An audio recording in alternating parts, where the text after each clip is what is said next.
Hello, എല്ലാവർക്കും നമസ്കാരം. എല്ലാവർക്കും നമ്മുടെ പുതിയൊരു വീഡിയോയിലേക്ക് സ്വാഗതം കേട്ടോ. അപ്പോൾ ഇത്ര ദിവസം ഗ്യാസ് കഴിഞ്ഞിട്ട് ചേട്ടൻ എടുത്ത് തന്നിട്ടുണ്ടായിരുന്നില്ല. കാര്യം നമുക്ക് ഗ്യാസ് കുറ്റി കഴിഞ്ഞ് കഴിഞ്ഞാൽ ബുക്ക് ചെയ്യാൻ ബുദ്ധിമുട്ടാണ് കേട്ടോ. അപ്പോൾ കിട്ടണില്ല. പക്ഷേ എന്നാലും എങ്ങനെയെങ്കിലുമൊക്കെ ഒപ്പിക്കാനൊക്കെ പറ്റും. പക്ഷേ ഞാൻ എങ്ങനെയെങ്കിലുമൊക്കെ കാര്യങ്ങൾ ഒപ്പിക്കുന്നതുകൊണ്ട് ചേട്ടൻ അത് എടുത്ത് തരാനുള്ളൊരു ഇൻട്രസ്റ്റ് കാണിക്കുന്നുണ്ടായിരുന്നില്ല. അപ്പോൾ ഇന്നിതാ ഇൻഡക്ഷനും നമ്മുടെ കേടായി കേട്ടോ. അപ്പോൾ നന്നായുള്ളതെന്ന് എനിക്ക് പിന്നീട് തോന്നി. അപ്പോൾ ഭയങ്കര വിഷമമൊക്കെ തോന്നിയെങ്കിലും പിന്നീട് തോന്നി അത് നന്നാക്കാൻ കൊടുത്തിട്ടൊന്നും ശരിയായില്ല. ബോർഡ് കംപ്ലൈൻ്റ് ആയി എന്ന് പറഞ്ഞു. ബോർഡ് കംപ്ലൈൻ്റ് ആയതും പിന്നെ ഞാൻ ഇനി ശരിയാക്കണ്ടെന്ന് പറഞ്ഞു കേട്ടോ. അതിൻ്റെ കാരണം എന്ന് വെച്ചാൽ നമ്മൾ 13 വർഷമായി ആ ഒരു ഇൻഡക്ഷൻ ഉപയോഗിക്കുന്നത്. ഇതുവരെ ഒരു കുഴപ്പം അതിനുണ്ടായിട്ടില്ല. ഇനി ബോർഡ് പോയിട്ട് ഇനി ശരിയാക്കി എടുക്കേണ്ട ആവശ്യമില്ല എന്ന് എനിക്ക് തോന്നി. അത് കാരണം വേണ്ടാന്ന് പറഞ്ഞു കേട്ടോ. അതിനൊരു കുറ്റി ഗ്യാസ് എവിടെന്നെങ്കിലും സംഘടിപ്പിച്ച് തരാൻ പറഞ്ഞ് വെച്ചിട്ടുണ്ട്. പക്ഷേ ഇന്നത്തെ ഒന്ന് അഡ്ജസ്റ്റ് ചെയ്യാമെന്ന് വിചാരിച്ചിട്ട് ഞാനൊരു മുട്ടക്കറി ഉണ്ടാക്കാമെന്ന് വിചാരിച്ചു. പക്ഷേ മുട്ടക്കറി ചീറ്റി പോവുകയാണ് ചെയ്തത് കേട്ടോ. പക്ഷേ ഞാൻ ഇത്തിരി നേരത്തെ എഴുന്നേറ്റ് മുട്ട തിളപ്പിച്ച് വെള്ളമൊഴിച്ച് പുഴുങ്ങാനായിട്ട് ഇട്ടിട്ടുണ്ട്. പിന്നെ അത് സവോള അരിഞ്ഞ് തക്കാളി അതൊക്കെ ഒന്ന് റെഡിയാക്കി വെച്ചിട്ടുണ്ടായിരുന്നില്ല. ഞാൻ എന്തെങ്കിലുമൊക്കെ ഒപ്പിക്കാൻ പറ്റും എന്നൊക്കെ വിചാരിച്ച് ഇരിക്കുകയായിരുന്നു. പക്ഷേ നിവൃത്തിയില്ല കേട്ടോ. അപ്പോൾ അങ്ങനെ ഞാൻ സവോള അരിഞ്ഞെടുത്ത് പിന്നെ തക്കാളി. ഇപ്പോഴത്തെ സവോളയിൽ ഭയങ്കര ഒരു കറുപ്പ് കളറാണ് അല്ലേ. എന്തായാലും പണ്ട് കേട്ടോ സവോളയൊക്കെ കഴുകാണ്ടാണ് ഉപയോഗിച്ചിരുന്നത്. പക്ഷേ ഇപ്പോൾ കഴുകാണ്ടൊക്കെ ഉപയോഗിക്കുക എന്ന് പറഞ്ഞാൽ സ്വപ്നം പോലും കാണാൻ പറ്റില്ല. അത്ര അഴുക്കതുമേ. പിന്നെ എന്തെങ്കിലുമൊക്കെ അടിച്ചിട്ടുണ്ടാവും അതുമ്പം. പിന്നെ ഇതുള്ള കാരണം കൊണ്ട് വേഗം ഞാനത് അരിഞ്ഞെടുത്തു കേട്ടോ. അപ്പോഴേക്കും നമ്മുടെ ചായക്കുള്ള വെള്ളം തിളച്ചിട്ടുണ്ടായിരുന്നു. അപ്പോൾ അതൊന്ന് ഞാൻ ഓഫ് ചെയ്തിട്ടിട്ട് ഇത് കത്തിച്ച് ചൂടാക്കാനായിട്ട് വെച്ചു. സവോള അതിലേക്ക് ഇട്ട് വെച്ചു കേട്ടോ. ഇതിൽ സവോളയും തക്കാളിയൊക്കെ വഴറ്റാനും മുട്ട കൊത്തിപ്പൊരിക്കാനും എന്തെങ്കിലുമൊക്കെ ചൂടാക്കാനൊക്കെ പറ്റും. പക്ഷേ മുട്ട കറി ആക്കിയപ്പോൾ ഇത്തിരി പണി പാളിയിട്ടാണ് എനിക്ക്. അപ്പോൾ ചായയും പഞ്ചസാരയും ഇട്ട് തിളച്ച വെള്ളം ഒഴിച്ച് മൂടി വയ്ക്കുകയാണ് ചെയ്തത്. അപ്പോൾ പിന്നെ പാൽ ചായ ഒന്നും ഉണ്ടാക്കാൻ പറ്റില്ല. കട്ടൻ ചായയൊക്കെ നമുക്ക് ഇങ്ങനെയൊക്കെ ഉണ്ടാക്കാനായിട്ട് പറ്റുമല്ലോ. അപ്പോൾ അങ്ങനെ അതും ഒരു അഡ്ജസ്റ്റ്മെൻറ്റിൽ തയ്യാറാക്കി മാറ്റി വെച്ചു കേട്ടോ. പിന്നെ നമ്മുടെ ഈ പരിപാടി എന്തായി നോക്കാം, സവോള എന്തായി നോക്കാമെന്ന് വെച്ചിട്ട് വന്നു. അപ്പോൾ ഇതിൻ്റെ ഒരു കുഴപ്പം എന്താ വെച്ചാൽ കട്ട് ഓഫ് ആവുമല്ലോ, കറണ്ട് ഇങ്ങനെ കട്ടാവും ഇടയ്ക്ക് ചൂട് കൂടുന്നതിനനുസരിച്ച്. അപ്പോൾ അത് കാരണം കൊണ്ട് നമുക്ക് ഒന്നും ചെയ്യാൻ പറ്റില്ല. ജോലിക്ക് പോകണവർക്കൊന്നും ഈ ഒരു അഡ്ജസ്റ്റ്മെൻ്റ് ഒന്നും ചെയ്യാതിരിക്കുകയാണ് നല്ലത്. ഞാൻ ചേട്ടൻ പാവല്യെന്ന് വിചാരിച്ചിട്ട് ചെയ്തതായിരുന്നു. അപ്പോൾ അതിലേക്ക് മസാലപ്പൊടികളൊക്കെ ഇട്ട് മൂപ്പിച്ച് വഴറ്റി എടുക്കുകയാണ് കേട്ടോ. ആദ്യം മസാലപ്പൊടി മൂപ്പിച്ചിട്ട് സവോള ഇടുന്നതാണ് നല്ലത്. സവോള ഇത്തിരി വഴണ്ടിൽ കുറഞ്ഞാലും കുഴപ്പമില്ലല്ലോ. നമ്മുടെ മുളക് പൊടിയൊന്നും മൂക്കാണ്ട് ഇരുന്നിട്ടുണ്ടെങ്കിൽ ഒട്ടും കറി ടേസ്റ്റ് ഉണ്ടാവില്ല. കുറച്ച് കറിവേപ്പിലും കൂടി ഇട്ട് കൊടുത്തു. പിന്നെ അതിലേക്ക് കുറച്ച് തക്കാളിയും കാന്താരി മുളകും ഒക്കെ കൂടി ഇട്ട് കൊടുത്തു കേട്ടോ. ഇതിൽ തന്നെ കുറച്ച് മുട്ട കൊത്തി പൊരിച്ച് എടുക്കുകയായിരുന്നെങ്കിൽ സൂപ്പറായിരുന്നേനെ കേട്ടോ. പക്ഷെ ഞാൻ അതിബുദ്ധി കാണിച്ചു എന്ന് തോന്നുന്നു. മുട്ട പുഴുങ്ങിയത് നോക്കിയപ്പോൾ ആയിട്ടുണ്ടായില്ല. അപ്പം ഞാൻ ഇത് ചൂടുവെള്ളം ഒഴിച്ച് ഇതിലേക്ക് മസാല ഇട്ടിട്ട് മുട്ട ഒഴിച്ചു. പക്ഷേ പച്ചക്കുത്ത് എടുത്തിട്ട് നമുക്കത് കഴിക്കാൻ പറ്റിയില്ല. അതങ്ങനെ തന്നെ എടുത്ത് കളയേണ്ടി വന്നു കേട്ടോ. പക്ഷേ ഈ ഒരു അവസ്ഥയിലേക്ക് 2 മുട്ട കൊത്തി പൊരിച്ച് ഇടാറുണ്ടെങ്കിൽ നമുക്കത് ചപ്പാത്തിയുടെ കൂടെ കഴിക്കാമായിരുന്നു. സൂപ്പറായിരുന്നു കേട്ടോ. പിന്നീടാണ് ആ ബുദ്ധി പോയത്. ഫസ്റ്റ് ആ ബുദ്ധി പോയില്ല. എന്താ ചെയ്യുക അല്ലേ. നമുക്ക് പെട്ടെന്ന് വരുന്ന കാര്യത്തിന് ചില നേരത്ത് നമുക്ക് പറ്റില്ല. ഇപ്പം ഞാൻ അതൊക്കെ മുട്ട ഒഴിച്ച് കഴിഞ്ഞപ്പോഴാണ് ആ പച്ചക്കുത്ത് എടുത്തപ്പോഴാണ് എനിക്കത് തോന്നിയത്. ഇവിടെയാണെന്ന് വെച്ചാൽ ശ്രീകുട്ടനായാലും എനിക്കായാലും അങ്ങനത്തെ ചെറിയൊരു സ്മെല്ല് വ്യത്യാസമൊക്കെ ഉണ്ടെങ്കിൽ ബാക്കിയുള്ളവർക്ക് അത്ര കുഴപ്പമില്ല കേട്ടോ. ഭയങ്കര ചേട്ടൻ എല്ലാത്തിലും അഡ്ജസ്റ്റ് ചെയ്യും. പക്ഷേ എനിക്കും ശ്രീകുട്ടനൊന്നും തീരെ പറ്റില്ല. അപ്പോൾ അങ്ങനെ ഹലോ, ഇന്ന് ഗെറ്റ് വിത്തുമ്പ് ചെയ്യണമെന്ന് വിചാരിച്ചതാണ് കേട്ടോ. സമയം ഉണ്ടായില്ല. ആദിത്യ അവിടെ കിടക്കുന്നുണ്ട്. പനി കഴിഞ്ഞിട്ട് ഇന്ന് സ്കൂളിൽ പോണ ദിവസമാണ് കേട്ടോ. വെള്ളിയാഴ്ച. ഇന്ന് വെള്ളിയാഴ്ച അല്ലടാ. വെള്ളിയാഴ്ചയാണ്. ഹെയർ സ്റ്റൈലൊക്കെ ഒന്ന് ഞാൻ മാറ്റിയിട്ടുണ്ട് കേട്ടോ. എങ്ങനെയുണ്ടെന്ന് പറയണമെങ്കിൽ ഞാൻ ബാക്കിൽ നിന്ന് കാണിക്കുന്നത് അല്ലേ. അത് ഞാൻ പറ്റി കാണിക്കാം ആദ്യത്തിനോട് പറഞ്ഞിട്ട്. അപ്പോൾ ചപ്പാത്തി ഉണ്ടാക്കി മുട്ടക്കറി. ഫാൻ്റെ സൗണ്ട് ഉണ്ട് അല്ലേ. മുട്ടക്കറി റെഡി ആയില്ല കേട്ടോ. വെച്ചാൽ മുട്ട പുഴുങ്ങിയത് കുറച്ച് നേരത്തെ വെള്ളം ഒഴിച്ചിടാറുണ്ട്. അത് ശരിയായില്ല. അവിടെ വെച്ചു ഭയങ്കരമായിട്ട് അഡ്ജസ്റ്റ് ചെയ്തു. ചേട്ടനോടൊക്കെ ഒന്ന് അടി ഉണ്ടാക്കി. അല്ലാണ്ട് വേറെ ഓപ്ഷൻ ഇല്ല നമുക്ക്. അതിന് വൈകുന്നേരം ഇൻഡക്ഷനൊക്കെ കിട്ടുമെന്ന് പറയുന്നുണ്ട്. അപ്പം ഇനി വൈകുന്നേരത്തെ കാണാം കേട്ടോ.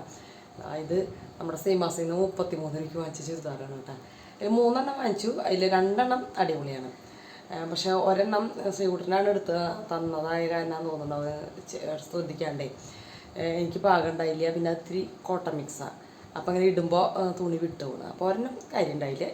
പിന്നെ നമ്മൾ വാങ്ങിച്ചു കഴിഞ്ഞാൽ നല്ലവണ്ണം എല്ലായിടത്തും അടുപ്പിക്കണം കേട്ടോ. ഇതും പക്ഷേ തട ഉണ്ടായില്ല. അപ്പം ഞാൻ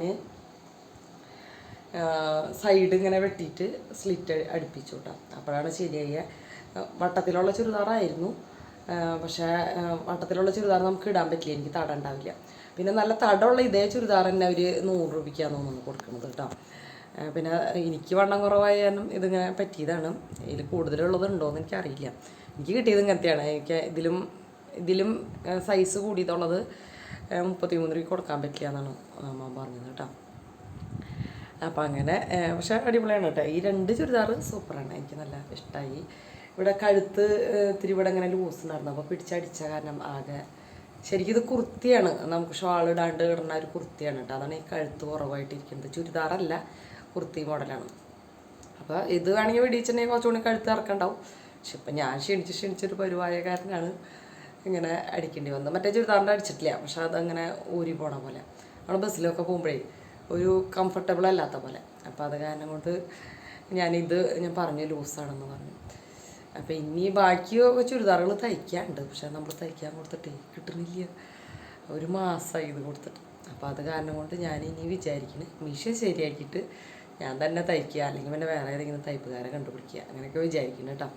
ഇനിയിപ്പോൾ ഉള്ളത് വെച്ചിട്ട് കുറച്ച് ദിവസം അഡ്ജസ്റ്റ് ചെയ്ത് പോട്ടെ. സാരികളൊക്കെ ഉണ്ട്, എന്നും ഞാൻ കൊടുക്കണമെന്ന് വിചാരിക്കും കേട്ടോ. എനിക്ക് അവിടെ ചെന്നിട്ട് വലിയ വർക്കൊന്നുമില്ല, അങ്ങനെ വർക്ക് വെച്ചാൽ നടന്ന് ചെയ്യേണ്ട വർക്കൊന്നുമില്ല. പക്ഷേ എന്താ പറയുക, സാരി ഉടുക്കാൻ ഇവിടുന്ന് ഈ നേരമാകുമ്പോൾ നേർക്ക് ഇന്നൊരു 5 മിനിറ്റ് ഉണ്ട് കേട്ടോ പോകാനായിട്ട്. അത് കാരണമാണ് ഞാൻ ഈ സംസാരിച്ചത്. അപ്പോൾ ഓക്കെ, ഇനി വൈകുന്നേരത്തെ വിശേഷങ്ങൾ കാണാം കേട്ടോ. ഞാനങ്ങനെ ജോലിക്ക് പോയി.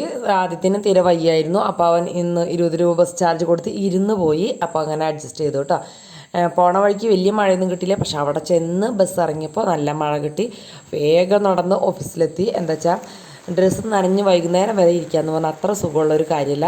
ഞാൻ ചപ്പാത്തി കൊണ്ടുപോയി ഒക്കെ ചെയ്തു, പക്ഷെ അവിടെ പിള്ളേർക്ക് കൊടുത്തു. എനിക്ക് ചോറ് ഓഫീസിൽ വേറൊരു ചേച്ചി കൊണ്ടുതന്നു. ശ്രീകുട്ടന് ഫുഡ് ചപ്പാത്തി കൊണ്ടുപോകാൻ മറന്നു, അപ്പോൾ പിന്നെ പുറത്തുനിന്ന് ഫുഡ് വാങ്ങിച്ചു. ആദ്യത്തെ മാത്രം ചപ്പാത്തി വെച്ച് അഡ്ജസ്റ്റ് ചെയ്തു. ചേട്ടനും ഒക്കെ മറ്റുള്ളവരൊക്കെ കറിയൊക്കെ കൂട്ടി അന്നത്തെ ദിവസം അങ്ങനെ അഡ്ജസ്റ്റ് ചെയ്തു. പിന്നെ അവസാനം ചേട്ടനെ പറ്റിച്ച് അവസാനം ഉണ്ടായ കഥ ഞാൻ അടുത്തൊരു ഷോർട്ട് വീഡിയോ ആയിട്ടോ അല്ലെങ്കിൽ അടുത്ത വീഡിയോയിൽ ആ കഥകളൊക്കെ പറയാം കേട്ടോ. എന്നുവെച്ചാൽ കഥ മുഴുവനായിട്ടില്ല, അതുകൊണ്ടാണ് കേട്ടോ. അപ്പോൾ അതാ ടോട്ടോ ഒത്തിരി കൂടുണ്ട് അല്ലേ. പിന്നെ അതാ വൈകുന്നേരം വന്ന് ഞാൻ ചോറുണ്ണാണ്ട് എന്തോ പോലെ ഇട്ടാ 2 ദിവസം. എനിക്ക് ഉച്ചയ്ക്ക് കടയിൽ ചേച്ചി ചോറ് കൊണ്ടുവരണ്ടെങ്കിലും ബാക്കിയുള്ളവർക്കൊക്കെയും ചോറ് 2 ദിവസമായിട്ട് ഇത് തന്നെയാണ് അവസ്ഥ. ചേട്ടൻ ഒരു പൊടിക്ക് ഗ്യാസ് എടുത്ത് കൊണ്ടുവരില്ല. അപ്പം ഞാൻ വിചാരിച്ചു വൈകുന്നേരം ചേട്ടൻ്റെ കൂടെ പോയി തീ കത്തിച്ച് ചോറ് ഒന്ന് തിളപ്പിച്ചെടുക്കാൻ പറ്റിയിട്ടാ. തീരെ കത്തിക്കാത്ത കാരണം അവരടുപ്പ് കത്തുന്നുണ്ടായില്ല. അപ്പം ഞാനൊന്ന് ചോറ് തിളപ്പിച്ചെടുത്തിട്ട് നമ്മുടെ തെർമൽ കുക്കറിലേക്ക് ആ കലത്തിലേക്ക് ഒഴിച്ച് അതിൽ വെച്ചിട്ടുണ്ട് കേട്ടോ. അതൊന്നും വീഡിയോ എടുത്തില്ല, എന്ന് വെച്ചാൽ നട്ടപ്രാന്ത് പിടിച്ചിട്ടാണ് ഞാനതൊക്കെ ചെയ്തിരുന്നത്. അപ്പോൾ അത് കാരണം വീഡിയോ എടുത്തില്ല. വൈകുന്നേരം വന്നപ്പോൾ ചേട്ടൻ മീൻ കൊണ്ടുവന്നു. അപ്പം മീൻ ഞാൻ എന്ത് ചെയ്തു, അയില വറക്കാമെന്ന് വിചാരിച്ചു. പിറ്റേ ദിവസം എല്ലാതും സെറ്റാക്കി വെച്ച് ചേട്ടനോട് പോയി ഒന്ന് തിളപ്പിച്ചെടുക്കല്ലേ വേണ്ടോ. വേറെ ഒരു കറി നമുക്ക് അത്ര എളുപ്പത്തിന് വെക്കാൻ പറ്റില്ല, മീൻ വറ്റിച്ച് തന്നെ പറ്റുള്ളൂ. അപ്പോൾ അത് കാരണം കൊണ്ടാണ് മീൻ പറഞ്ഞത് കേട്ടോ. അപ്പം മീൻ വറുത്തത് കൂട്ടി ചോറുണ്ണാന്ന് പറഞ്ഞു എല്ലാവരും. ഇത്തിരി മസാലയും മുളക് പൊടിയൊക്കെ കൂട്ടിയിട്ടാൽ മതി എന്ന് പറഞ്ഞു. അപ്പം ഞാനിത് അയില കൂടുതൽ കഷ്ണം വറക്കാനെടുത്തു, വെക്കാനായിട്ട് കുറച്ചെടുത്തോളൂ. പിറ്റേ ദിവസം എന്ന് പറയുന്നത് അമ്മേരെ ആണ്ടാണ്, 2 ദിവസം പിറ്റേ ദിവസം. അപ്പോൾ എനിക്ക് ഒരിക്കലും എടുക്കണം. അപ്പം മീൻ കറിയൊന്നും വയ്ക്കാൻ പാടില്ല ശരിക്കും, പക്ഷെ നമ്മുടെ ഗതികേട് എന്താ ചെയ്യുക. അപ്പം ഞാൻ മീനൊന്നും കഴിച്ചില്ല പിറ്റേ ദിവസം. പിള്ളേർക്ക് ആ കറി തന്നെ വെക്കാമെന്ന് വിചാരിച്ചു. അപ്പം ഇതിൽ മീൻ പൊള്ളിച്ച പോലെയായിരുന്നു കേട്ടോ, അടിപൊളി ടേസ്റ്റ് ആയിരുന്നു കേട്ടോ. അതൊന്നും പറയാതിരിക്കാൻ വയ്യ. കുറച്ച് കഷ്ടപ്പെടേണ്ടി വന്നു, എന്താ വെച്ചാൽ ഈ കട്ട് ഓഫ് ആവണ കാരണം കൊണ്ട് സ്ലോ കുക്കിംഗ് എന്ന് പറയണ പോലെയായിരുന്നു കേട്ടോ. അതിൽ മീൻ വറക്കാനൊന്നും ഒരു വിരോധമില്ല, ടൈം പിടിക്കും. നമുക്ക് വീട്ടിലിരിക്കുന്നവർക്കോ അല്ലെങ്കിൽ ടൈം ഉള്ളവർക്കോ ഒക്കെ അടിപൊളിയാണ്, നല്ല ടേസ്റ്റിലൊക്കെ ചെയ്യാനൊക്കെ പറ്റും കേട്ടോ. അപ്പോൾ അങ്ങനെ വെളിച്ചെണ്ണ ഒഴിച്ച് അത് വെച്ചു. അത്യാവശ്യം വലിയ പീസുകളായിട്ടാണ് മുറിച്ചത്. അപ്പോൾ കട്ടാവുമ്പോൾ ഞാനത് മൂടി വയ്ക്കുമ്പോൾ ആ മുള്ളത്തെയും കൂടിയും ചൂടായി ഇങ്ങനെ ശരിക്കും ഇങ്ങനെ അമർന്ന് പൊള്ളിച്ച പോലെ ആയി കേട്ടോ. ഒരു ദിവസം കൂടിയാണ് പിറ്റേ ദിവസം അമ്മേരെ ആണ്ടായ കാരണം അതിൻ്റെ പിറ്റേ ദിവസം ആയതുകൊണ്ട് പിറ്റേ ദിവസം വൈകുന്നേരം ഞങ്ങൾ വീട്ടിലേക്ക് പോയിട്ടാണ്. അപ്പോൾ ആ ഒരു ദിവസത്തെ കഷ്ടപ്പാട് അങ്ങനെ കുറഞ്ഞു. തലേദിവസം പോകണമെന്നൊന്നും വിചാരിച്ചിട്ടുണ്ടായിരുന്നില്ല, പക്ഷേ തലേദിവസം പോയിട്ടാണ്.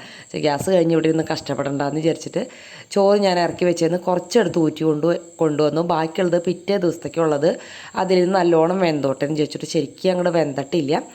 അപ്പോൾ അത് ഊറ്റി വെച്ചു. അപ്പോഴേക്കും ചോറുണ്ണണ സമയമൊക്കെ ആയിട്ട് ശ്രീകുട്ടനൊക്കെ വിശന്നിട്ട് വന്നിട്ട് മീൻ വറുത്തിട്ട് കഴിക്കാമെന്നൊക്കെ പറഞ്ഞാൽ കുറച്ച് പാടാണ്. എനിക്കതൊരു വിഷമമാണ് കേട്ടോ, അവൻ വന്നിട്ട് കാത്തിരുത്തുക എന്ന് പറയുന്നത്. പക്ഷേ വേറെ ഓപ്ഷൻ ഇല്ലാത്തതുകൊണ്ട് ഇങ്ങനെയൊക്കെ തന്നെ അങ്ങോട്ട് അഡ്ജസ്റ്റ് ചെയ്തു. മീൻ മറിച്ചിടാനൊക്കെ ഇത്തിരി പാടായിരുന്നു. ഞാൻ തമ്പനയിലെടുക്കാനുള്ള കഷ്ടപ്പാടാണ് ആ കാണുന്നത് കൂട്ടുകാർ കേട്ടോ. അപ്പോൾ അങ്ങനെ മീനൊക്കെ വറുത്ത് എടുത്ത് പിന്നെ ശ്രീകുട്ടപ്പോൾ കുളിച്ചിട്ടൊക്കെ വരാമെന്ന് പറഞ്ഞിട്ട് മുകളിലേക്ക് പോയി ആദിത്യൻ. പിന്നെ അതിനിടയ്ക്ക് എന്തൊക്കെയോ ഉണ്ടാക്കി കഴിക്കുന്നുണ്ടായിരുന്നു. ഇതിൽ തന്നെ ഇട്ടിട്ട് നമ്മുടെ മാഗി കൊണ്ട് ഇത്തിരി വെളിച്ചെണ്ണ ഒഴിച്ച് ഫ്രൈ ആക്കി അതിൽ മസാല ആഡ് ചെയ്ത് അങ്ങനെയൊക്കെ എന്തൊക്കെയോ എനിക്കൊന്നും അത്ര ഇഷ്ടപ്പെട്ടില്ല. പക്ഷെ അവനൊക്കെ അതൊക്കെ ഇഷ്ടമാണ്. ഞാനത് കഴിച്ചൊന്നുമില്ല. ഇതിൽ മുട്ട പൊരിച്ച് ഒക്കെ ഞങ്ങളെടുത്ത് അത്യാവശ്യം വിശപ്പൊക്കെ മാറ്റിയിട്ടുണ്ടായിരുന്നു. അങ്ങനെ കണ്ടില്ല, അടിപൊളിയാണ്. കാണാനുള്ള ഭംഗി പോലെ തന്നെ കഴിക്കാനുള്ള ടേസ്റ്റ് കേട്ടോ. എനിക്കും മീൻ വറുത്തത് ഉണ്ടായിട്ടുണ്ടെങ്കിൽ ചോറുണ്ണാൻ പറ്റും കേട്ടോ. ഇത്തിരി മുളക് മുന്നിട്ട് നിൽക്കണമെന്ന് മാത്രമേ ഉള്ളൂ. അങ്ങനെ അത് കൂട്ടി ചോറ് 2 ദിവസത്തിന് എൻ്റെ കാര്യമല്ല കേട്ടോ പറയുന്നത്. എനിക്ക് ഉച്ചയ്ക്ക് കടയിലെ ഓഫീസിലെ ചേച്ചി ചോറ് കൊണ്ടുവരുന്നുണ്ടായിരുന്നു. പക്ഷെ ആദ്യത്തിന് പനി മാറിയിട്ട് ഈ കണ്ണി കണ്ടതൊക്കെ കഴിച്ചിട്ട് ഒരു സുഖവും കുട്ടിക്ക് ഉണ്ടായിരുന്നില്ല. അപ്പോൾ എന്നാലും അങ്ങനെ ചോറ് വെച്ച് അഡ്ജസ്റ്റ് ചെയ്തു. പിറ്റേ ദിവസം വീട്ടിലേക്ക് പോയി. അപ്പോൾ വീഡിയോ ഇഷ്ടപ്പെട്ടെങ്കിൽ ഒന്ന് ലൈക്ക് ചെയ്യാനും കമൻറ്റ് ചെയ്യാനും സബ്സ്ക്രൈബ് ചെയ്യാനൊന്നും മറക്കരുത് കേട്ടോ. ലൈക്ക് അടിക്കൽ കുറവാണ് കേട്ടോ. അതൊന്ന് ലൈക്ക് അടിച്ചോളൂ പ്ലീസ്. അപ്പോൾ എല്ലാവരും ഒന്ന് ലൈക്ക് അടിക്കുക കേട്ടോ. അപ്പോൾ അതെങ്ങനെയുണ്ടെന്നൊക്കെ അവിടെ നിന്ന് ചോദിക്കുകയാണ്. അപ്പോൾ ഓക്കെ, നാളെ അടുത്ത വിശേഷമായിട്ട് വരാം.